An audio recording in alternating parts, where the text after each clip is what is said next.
This exercise is your skater squats. This is a unsupported single leg exercise. And I'm going to show you on how you can get started and progress from there depending on what your level is. Just starting off, I recommend testing it with a suspension trainer.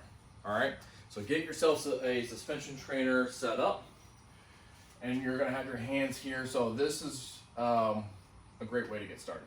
Supported, and it takes a little bit of the balance out of the way, and you can work on just the form and the technique of lowering down. And then I like having a little bit of cushion for the bottom knee to land on, because I don't want the knee to impact on the ground, and it does reduce a little bit of the range of motion you have to go. So this is about maybe a couple inches here. All right, so grab your suspension trainers, balance on one leg. With your back leg, get it nice and tight back there. If you have to, put yourself a tennis ball in the back of your knee and make sure the tennis ball doesn't close, so that way you don't lose tension in that leg. And then from here, we're going to squat down.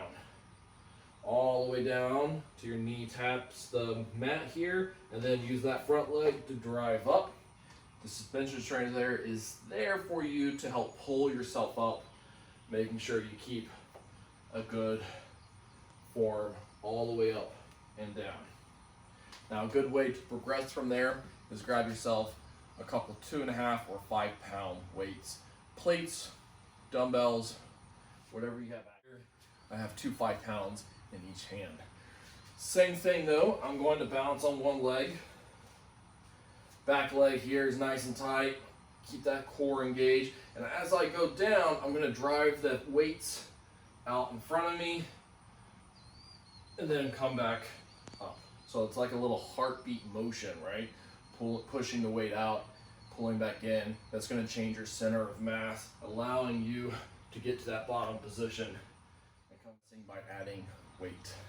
You can add weight like you would with a goblet squat. We're going to hold the weight right in front of the chest. All right, stay nice and tall. Again, core braced. We're going to lower down, tap, push back up. Again, this unsupported single leg exercise. Do the desired reps on both sides. Start with the weaker side first and see how that feels. All right, see you next time.